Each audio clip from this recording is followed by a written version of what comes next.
Welcome back. We're here to talk about Spomenici or Spomeniks. Not me always forgetting how hard it is to write from this position when you're filming. Whatever.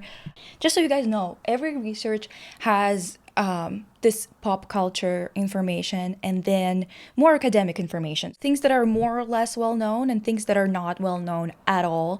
And with the case of Spomeniks, I was kind of horrified by the type of information that I found. So first and foremost, when you look up Spomeniks, you get this Spomenik database, which is this database that's ran by Donald Nebel. There is this book that comes up by him. If you're interested in Spomeniks, you would most likely know it. This is how it's described in the book. Spomenik, the Serbo-Croatian Slovenian word for monument, refers to the memorials built in Tito's Republic of Yugoslavia from the 1960s to the 1980s, marking the horror of the occupation and the defeat of Axis forces during World War II. Hundreds were built across the country, from coastal resorts to remote mountains. Through these imaginative forms of concrete and steel, a classless, forward-looking socialist society free of ethnic tensions was envisaged. Instead of looking to the ideologically aligned Soviet Union for artistic inspiration,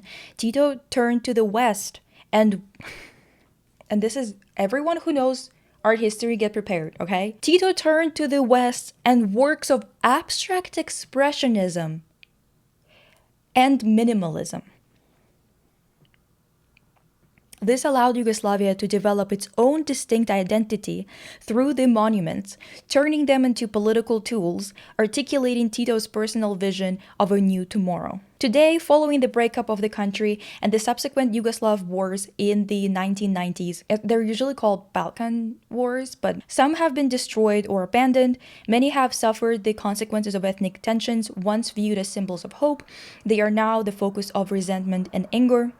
This book brings together the largest collection of Spomeniks published to date. Each has been extensively photographed and researched by the author, making this book the most comprehensive survey of this obscure and fascinating architectural phenomenon. So, how do I even start with this? Okay, first and foremost, just so you understand what kind of baffling experience it was, getting myself familiarized with the narrative around Spomeniks and around Yugoslav art in this century. I need to tell you, and I need to show you on a timeline, what the fuck abstract expressionism and minimalism are, okay? We have talked about abstract expressionism before. If you are part of the academic world, especially visual arts academic world, I know you've been there for the fall of the abstract expressionism construct. I'm not sure if I've mentioned it or not in the first episode of the season when we talked about the Eastern Bloc coverage of the art from Eastern Bloc by Pavel Pish, I think. This take was very Orientalist, and on one hand you're like, well, he's Polish, why would it be Orientalist? You're right, why would it be? Well, it's because of who funded the project itself. It was the Walker Art Center. He works for them. He made this exhibition. And later on, I found a whole page on Walker website that explains in detail how they went about putting together an art exhibition of art that they claimed to be abstract expressionism. This show was supposed to travel the world, especially was specifically made to target places where American government was kind of worried about a socialist takeover, so they would go to those places where they were feeling like things are getting dicey to promote their version of abstract art, which once again, if you want to hear about abstract art, I'm going to leave it somewhere in the description or whatever in the cards where you can go listen to why that's bullshit, why abstract art and abstract expressionism don't really have a difference. The difference being that abstract expressionism was 40 years late and it was American to compare to the beginning of abstract art that was kind of a European thing in the I'd say that probably 1906 is where we usually put it at. Abstract expressionism, if you've been here a while, and by here I mean the art world, you have heard about the fallout of this whole thing, how impactful it was to literally everyone who studied abstract expressionism seriously, because I personally had professors teaching to me that were focused in their studies was abstract expressionism. If you go now to their websites, to the pages of, you know, information about them, bio on my university's website, whatever, you're gonna find that they don't have the books on it listed there anymore. The books that they have released, art journal contributions and whatever, they're gonna still be there, but they don't really post it everywhere anymore because it's just largely considered to be unacademic, to be indulging in it without kind of underlining the CIA involvement, the funding involvement. It's kind of considered to be, you know, you're not doing your homework if you're not talking about it. You're not doing your homework if you don't know that Pollock was funded. You're kind of not doing your homework if you basically don't give a shit about the topic if you don't know this, right? So if you look at even the same database of Spomenic database, it is oftentimes referred to as the 60s to 80s phenomenon. It wasn't, because it was it started a lot earlier than that. Like, obviously it kind of became a lot more common a bit later, but once again, that's just the result of what the reality of life was like to them, to people of Yugoslavia at the time. But there were many others that technically kind of fall into the same category. Some of them are more realistic than what they're going to become in the future, obviously. Mostly what I want to talk about is timelines of abstract expressionism, timelines of minimalism, now you can see it. Abstract expressionism, usually put about the 50s.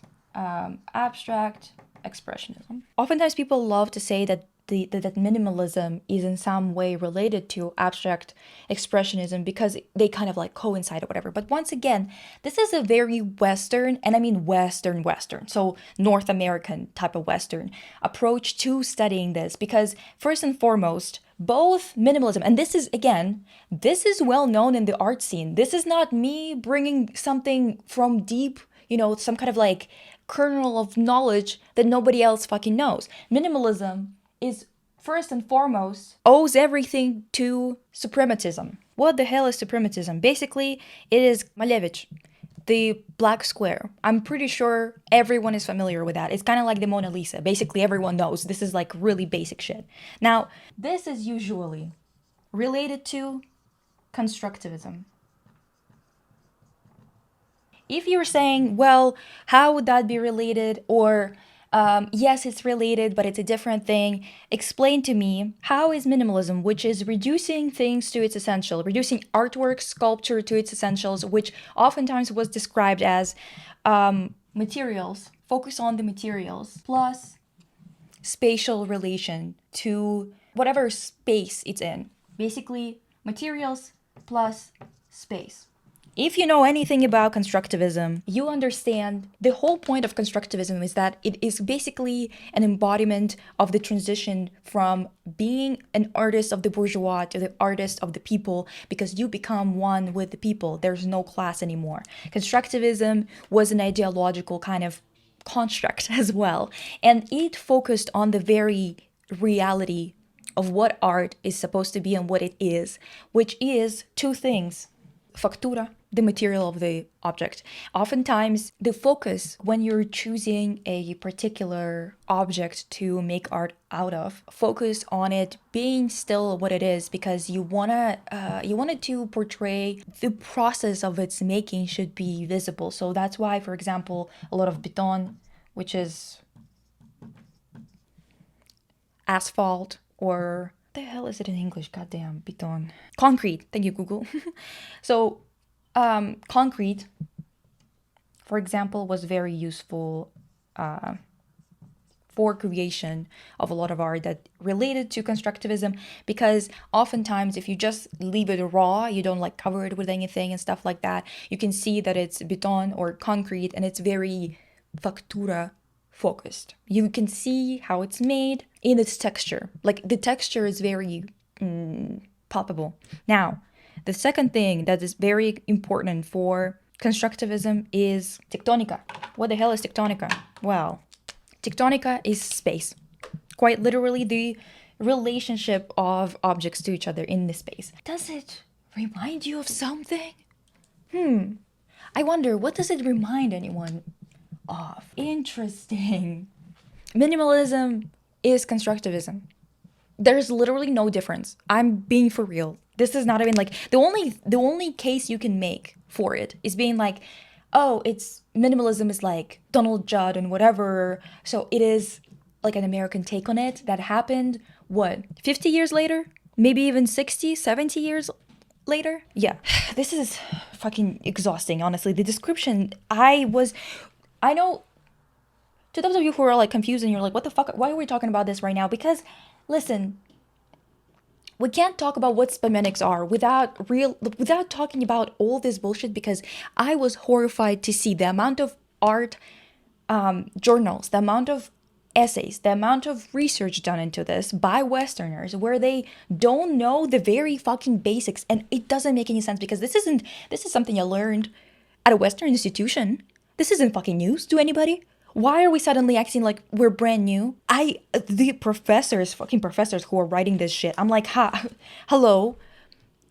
The fact that, listen, they constantly try to bring in the Tito-Stalin split of 1948, right? Which happened about right here, right? So 1948, Tito-Stalin split. Classic. Everyone knows that. Well, everyone who knows anything about Yugoslavia knows that. Now, just for the love of God, tell me why they think that this immediately means that a bunch of artists who Tito had nothing to do with are now looking at the West for inspiration instead of just like doing. The thing is, obviously this implies that they took inspiration from like Soviet artists. I don't think that's fair. I think that the reason why Factura was a thing is because it was an art movement. That was an art movement of the people. It was the art movement of the revolutionaries. It was the art movement of people who were making the new country work. And it was an art movement that transitioned into a personal, like, hobby type of thing for all of these artists because they moved on to making things that are what they called production. So production art, it was about realistic manifesto where they basically talked about the fundamental principles, which is, again, a lot of professors, even from good universities, will not mention the fact that this is just material realism. Yeah. I mean, fucking obviously. If you know anything about who the artists were who made this, fucking obviously. I know that this might be like gibberish to some of you who are not familiar with all of this artworks or art movements, but one of the things that is kind of really confusing about this whole thing is that they're acting like the socialist realism has been, once again, it's only an artwork of propaganda to them. That's just not accurate because, once again, based on what I know from people who lived during that time, a lot of people were prioritizing other things instead of art. And that is very, very fucking obvious. Again, I wrote a whole portion of this podcast. I wrote it down because the thing is, explaining this is so fucking difficult. I tried multiple times to write it down in a way that makes more sense, but we're gonna have to do it in a very chaotic manner. So if you have ADHD, you're gonna love this shit. But if you don't, which I don't have it, so to me it's like, god damn, why do we have to jump around like this? But we have to, because apparently nobody knows how to do research anymore, and they're just saying shit. An explanation that I have for you, because I think that a lot of people are going to hear this, that, oh my god, she's saying that it came from constructivism actually, and a lot of people are going to be like, well, then she's implying that it was not the Tito-Stalin split, and actually Tito just copied. First of all, neither Tito or Stalin were artists. Let's start fucking there, okay? Second of all, we have to cover why I think this was a natural progression for Yugoslavia and not something that they had to turn to either east or west for, okay? I believe that constructivism is a natural progression for any group of artists that was living and believing and at the forefront of creating a new society. It's just a natural progression. So I have a whole text, so I'm gonna read it because I need to get this out there. So first of all, society that has class divide is always going to be critical of countries like Soviet Union or Yugoslavia for their art movements. They are always reimagined and retold as art movements of repression. even when constructivism and suprematism were unceremoniously ripped off by the West over and over again, repackaged as some new invention, a new artistic or architectural movement never seen before. Socialist realism gets attacked the most in these art academic essays, viewed as too realistic, focused on depictions of life as is, nature, and of course, socialist values. Well, seeing this art movement that has emerged in the mid-1930s as anything else but natural progression of constructivism is quite frankly stupid. Have I been the only one paying attention in class when we discussed the ideology of suprematists and constructivists, who have come to be from the Soviet branch of futurism that had a scandalous fallout with the Western European futurists, more notably the Italian kind? You probably know about this if you've seen the episode on futurists. There are two types of futurists, and they are very, vastly different because they had completely opposing ideologies.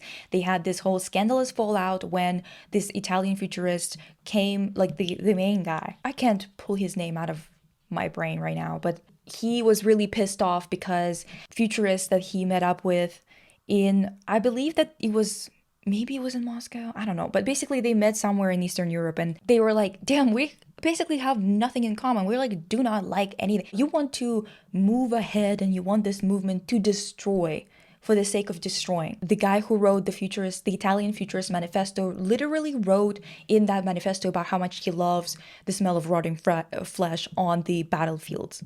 That's how fucked of a man he was, okay? The other futurists who were from Soviet countries were pre-Soviet countries, I guess, were ooh, we don't fuck with that. We want to destroy the previous system because it doesn't serve us anymore or didn't serve anyone ever except for the elites. So we're going to rebuild or build this new thing. So they didn't want to destroy for the sake of just destroying shit, right? So they basically did not agree on anything. Out of those guys who were futurists at first, came the constructivism, the suprematism, in poetry, in writing, in visual arts, everywhere. Malevich, Lisitsky, Mayakovsky, Popova, all dabbled in cubism and futurism at first. You will see that everywhere. They were inspired by that at first. I would argue that honestly constructivism came from a completely different thing where they kind of changed their mind quite drastically about what they wanted to do. It seems like it came about from honestly the devastation that the wars and the pre-revolution time brought, where they were like, yeah, we don't have time for this foo-foo Pablo Picasso type shit, you know? Yeah, they all dabbled in cubism and futurism until they realized that futurists were not looking to build a new world, but rather crush any living being, all in the name of white supremacy. All of them became constructivists, who in short were artists of all kind, including architects, who saw their art to be concerned with factura. We have covered factura. Factura and tectonica make constructivism. Now, to break it down even further, it's just what and where. A very grounded type of art that was concerned with the future, building of that future for the betterment of life for all. Why do I say that socialist realism is a natural progression of constructivism? It seems like it wouldn't be. It seems like it would be actually going back to what? 17th century, right? Constructivism is quite abstract in its visual qualities, obviously. Even if so, it is ideologically focused on utility, okay? Usefulness, which is clearly stated in the description of the critical journal Novy Lev, which is the new left front of the arts. The definition reads as encompassing of the social theme by all the instruments of futurism. In this case, futurism refers to Eastern futurism, not the fascist Italian futurism. There are two futurist movements.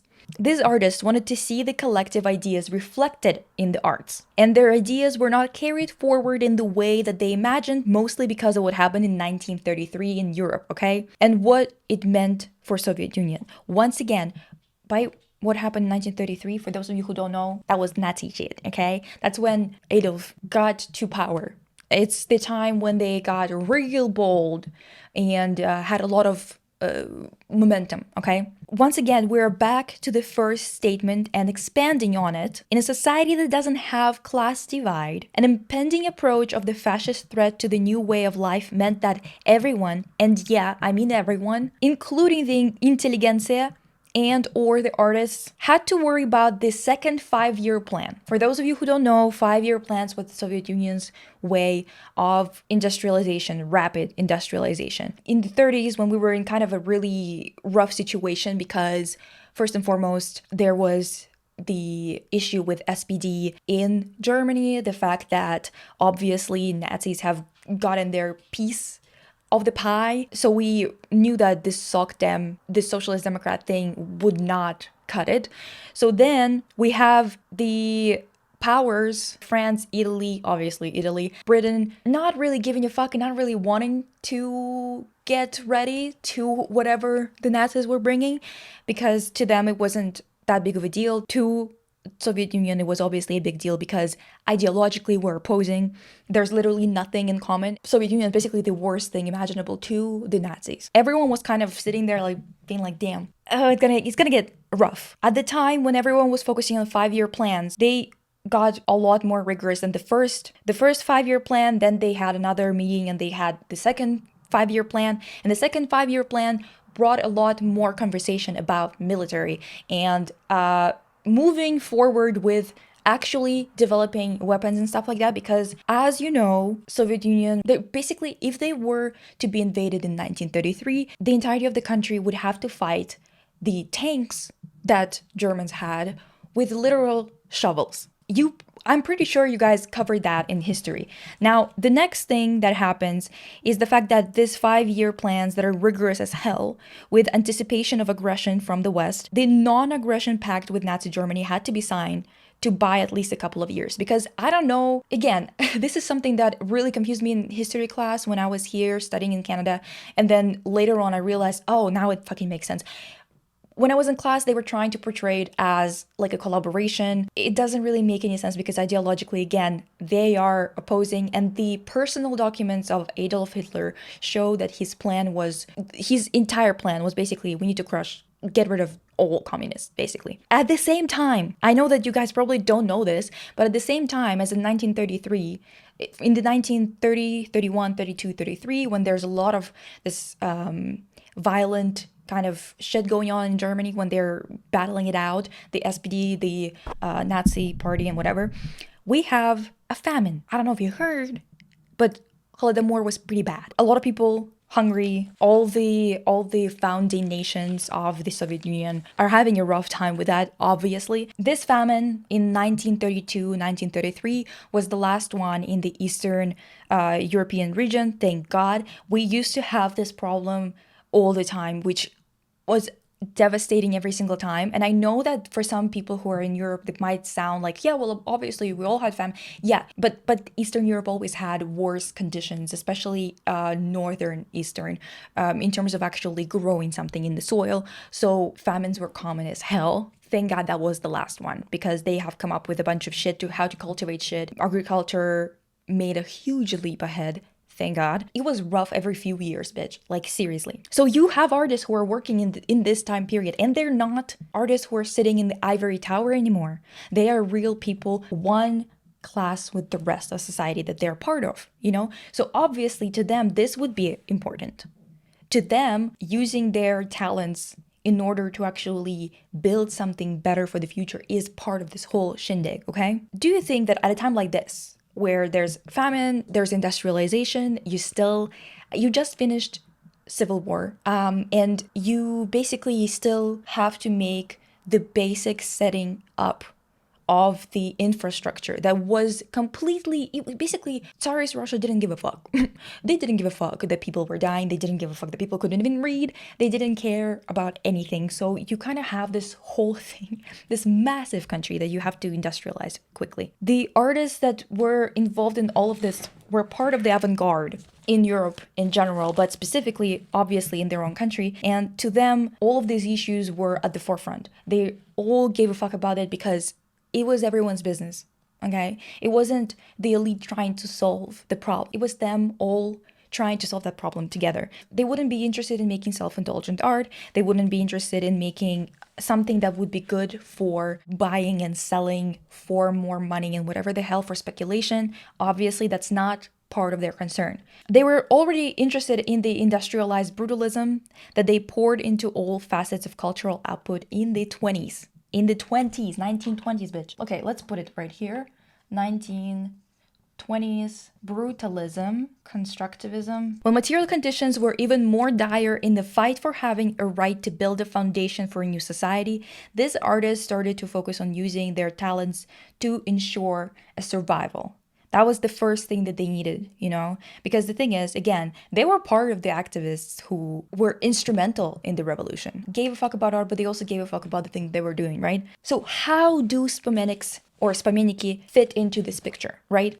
They don't really fit into the history of Soviet Union, for example, because I personally think that Spomenici is a Yugoslavian thing, okay? It's their, well, not invention per se, but their architectural style, because invention is a weird word to use here, but you know what I mean. Like, they created that approach to memorial building. Spomeniks are monuments, both brutalist and abstract in nature. That is true. However, both of them anyway, just like constructivism, just like minimalism, just like suprematism, just like brutalism, all of it was concerned with what and where, with the materials and the space, relationship to other things, the production, with abstract aspects underlining the partisans of Yugoslavia as a diverse group that was as one because of their views, character, and belief systems of what they see as inherently right or wrong instead of their blood. This is very important because this explains why a lot of them were destroyed during the 1990s, okay?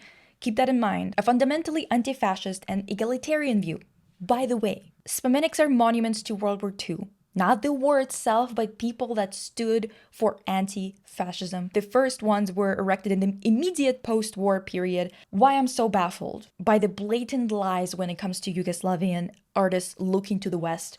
Abstract fucking expressionism? Abstract fucking expressionism. This made-up art movement that has been completely debunked. The thing is, it's one thing if we had this conversation before the very public disgrace that we had experienced in the past 10 years when it comes to abstract expressionism. If it would have been the conversation that we had 20 years ago, when it still had a leg to stand on, even though it was already known, but it wasn't as mainstream to talk about it being funded by the government and stuff like that, and how, manufactured its success actually was, at least you would have a leg to stand on if we were talking back then. Now, I'm judging.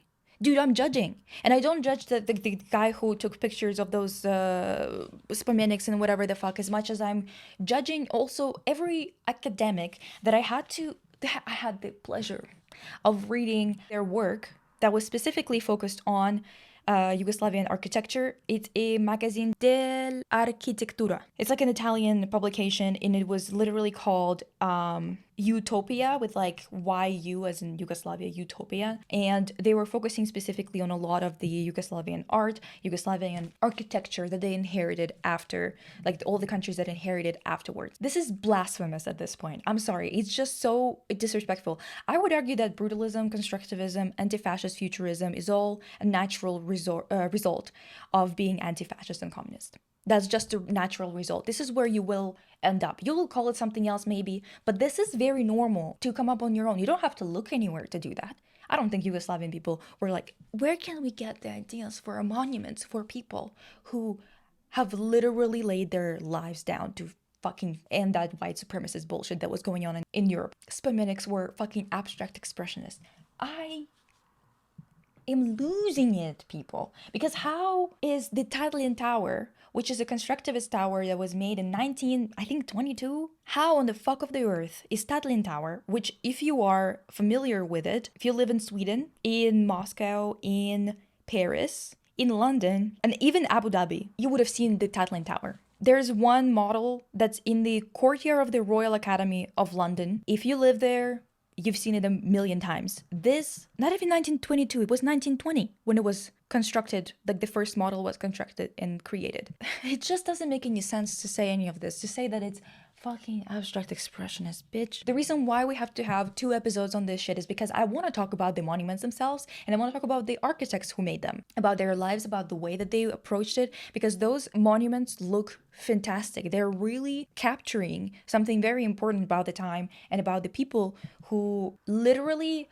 organized on their own when their government capitulated, their government gave up 14 days after being invaded. They just went, peace, you guys do whatever the fuck you want, we're dipping. And the working class was left to deal with it, and they dealt with it. This is what Spomeniks stand for people who dealt with the shit instead of taking it, right? Apparently it's the same thing. Apparently it's all coming from fucking Pollock. I cannot. This is just so insulting. Yugoslavian artists didn't have to look to the east to create abstract brutalist monuments either. Believe it or not, as I've said a million times, art is political. It's alive. And this is constructivism is one of the most alive art movements possible. And I mean, at the time, today, I don't really care if it's like alive today or like alive forever. I just mean that when it was the dominant art movement, it was alive. You know what I mean? Because a lot of this shit that's done for collectors to buy and stuff like that, it's not art that's alive. It's art that's made for speculation, and it's bullshit. Anyone making art in a socialist country that was just absolutely ravaged by fascists, by their greed, by their laughable delusions of white-flavored grandeur, they would be inspired to make art that memorializes their comrades who were unlucky to be in the same dimension as freaked out Nazis, to make art that looks to the future, that is free of blood testing, skull measuring, high nose bridge fetishizing gremlins, a type of art that both inspires but also uses materials that are reasonable to the circumstances and respects the worldview of addressing issues of all before moving on to frivolous luxuries. Look at, like, this is the reason why I'm bringing up Tatlin's Tower, by the way, not because they took the idea from Tatlin's Tower, but because Tatlin's Tower is the most famous example of creating something futuristic and something that was supposed to be created at a huge scale, right? It was supposed to not be just the model, it was supposed to be just as big as like an Eiffel Tower or something.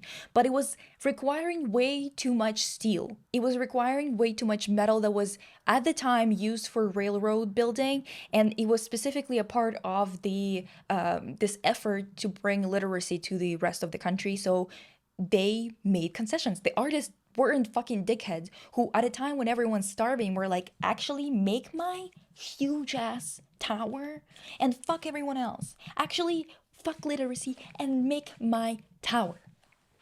Do you know what I mean? Like, this is just like a perfect example of why I think that Yugoslavian people were working with what they had, what was reasonable to do, while still making it grand, while still making it stand or represent the type of character and the type of sacrifice and the type of horror, while at the same time something that was put behind them in those sculptures. They wanted to bring up this kind of revolutionary spirit that made them survive when they were completely abandoned by their leaders. Obviously, these works would be made out of stone, for example, that they had there, or it would be carved into something that's already there, or they would build it in a way that would be useful. For example, they made amphitheaters and stuff like that could be used for educational purposes, for having classes there and stuff like that. And we will talk more in depth on those, because I think that they were actually really great pieces of architecture. If you're into architecture, yeah, stick around for the sister episode of this one, because we're going to be talking, this is just like very historic, like history heavy episode. I get it. I know it's not specifically like, oh, let's talk about the qualities, the visual qualities of the Spomeniks, but I think it's very important to talk about it, because fucking hell, you guys, there was a reason why they were erected. There was a reason why they were fucking everywhere. There was a reason why there was still budget allocated to it, you know, because it is an important part of history, especially for a nation that was absolutely like ravaged by Nazis. The use of beton or concrete, stone in many of the structures, especially the ones that were following the war, being a natural choice for these artists. They are the ones who create brutalism, by the way. Artists all over the Eastern Socialist bloc, not Britain. By the way, why I'm bringing up Britain, I'm not just like throwing shade for no reason. It's because if you Google brutalism, you get to the Wikipedia page. These guys genuinely like have no shame. They go, brutalist architecture is an architectural style that emerged during the 1950s in the United Kingdom among the reconstruction projects of the post-war era. The funniest part about this, and again, I know this. I'm sorry. This is so history heavy, but um, the reason why this is ridiculous is because they oftentimes bring up Le Corbusier, who is this French Swiss architect, and he's oftentimes credited for creating brutalism, which once again not true. He was part of the movement, sure, but saying that he created it is absolute fucking blasphemy again. Now, he was like an urban planner. He made a lot of plans that Yugoslavian people were really interested in, especially for Macedonia. When there was a huge earthquake and it kind of fucked up a whole city, they were like, ooh, we love his idea of building this city in a particular manner with a lot of new ideas and such. Even if we look at him as one of the guys who was really well known for this, and again, this that he started to, I think that he made his first brutalist building in 1925 is a bit early. Like, I know that he's built something that had a similar look or whatever. I would say that he started to get interested in it in 1925. But 1920, again, Tatlin Tower was already a thing. Still, let's say he was the one who was the originator. This is the most generous interpretation there is. I'm literally taking someone who is as European as it gets because he is Swiss, French, and he's got ties to fascism, anti-Semitism, eugenics, and Benito Mussolini. So he is as far as you can go in terms of just really loving white shit. You know what I mean? So if he's the one who can be credited for this, he created his first construction that I would say was like legit building that has this type of brutalist aesthetic. I would say he's probably the Villa Savoye. I don't know how to it's actually pronounced, but I think it's Savoye, was started in 1928, ended in 1931. With his plans that he's created in 1925, I can give him that he started in 1925, okay? So let's say 1925 is brutalism. The most famous architect, which he is a dickhead, by the way, but he is the one that Europeans love to bring up. They really love to bury constructivism and stuff like that. They're like, not one class society, but this guy is okay, apparently. Anyway, so he is, if we take him, and he's 1925, so a little bit later than here, the constructivist architecture. Let's say 1925, right? So 1925 is still 25 years before the 50s, which is literally what is credited to be brutalist by a lot of people talking about United Kingdom being the originating country. Why? Le Corbusier is being shoved into everyone's throat, left, right, and fucking center. If we're going to be talking about brutalism being a result of European invention or whatever the hell, it would be this guy then. Not architectural style that emerged during the 1950s in United Kingdom. What is happening? Just why is everything all over the place? It's like nobody gives a shit about historical accuracy. No one gives a shit about just facts that we all know. The thing is, it would be one thing if this was information that nobody fucking knows. You know, it would be one thing if you go to any history textbooks and they would be telling you that, no, the Tatlin Tower wasn't in 1920, it was actually in 1968. That would be a different conversation. I would be making a very hard sell here. But this is so basic. I don't even know how we ended up here, why it's difficult for people to get it through their head. I genuinely, what is happening?